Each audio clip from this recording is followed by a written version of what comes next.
Достар, осы күнге дейін менің сабақтарымды қарап, каналыма тіркеліп, қолдау бергендеріңіз үшін рахмет.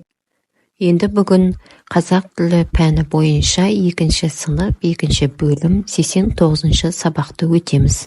Сабақтың тақырыбы зат есім. 19-шы жаттығу тұсау кесу. Тұсау кесу рәсімі басталып кетті. Адамдар екі жаққа бөлініп тұрып, ортадан орын қалдырылды. Екі әже Біржанды қолтығынан демеп, төр жаққа барды. Тағы бір әже дайын тұрған ала жіппен Біржанның аяғын тұсады. Берің еңкейіп барып, жүйрік бол деп тұсауын кесті. Осы сәтте үлкендер, бәрекелді, Берік ағаң сияқты білімді азамат бол, деп тілек білдірді.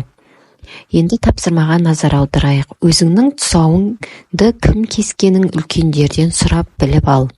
Яғни тұсауларыңды кім кесті, соны сұрап аласыңдар. Қарамен жазылған сөздерге сұрақ қой. Бізде қарамен жазылған адамдар, кімдер, адамдар, орын, не, әже, кім, үлкендер, кімдер, берік, кім, тілек, не деген сұрақтар қойылады.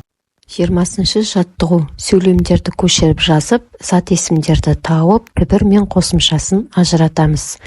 Сөйлем бізде берілген сөйлем. Тұсау кесу, бала тәй-тәй басқанда жасалатын дәстүр.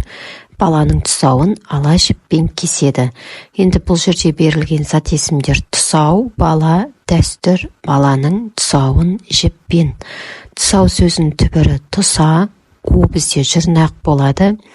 Бала бізде түбір сөз, дәстүр түбір сөз, баланың түбірі бала, ның бізде жалғау болып табылады.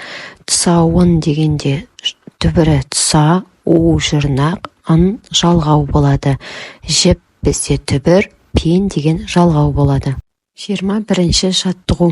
Өлеңді түсініп оқы. Тұсау кесер, көріп аяқ басуын, тұсау кесер шашуын. Ақ әжелер шашты кеп, ән мен күйге басты кеп. Енді зат есімдерді тауып, оларға сұрақ қоямыз. Өлеңдегі зат есімдер аяқ, тұсау кесер, шашу, әжелер, ән, күй. Аяқ, тұсау кесер, шашу деген сөздерге не деген сұрақ қойылады? Әжелерге кімдер деген сұрақ қойылады? Ән, күй деген сөздерге не деген сұрақ қойылады? Келесі тапсырма. Өлеңдегі тұсау кесер сөзінен бірнеше сөз жасап көр.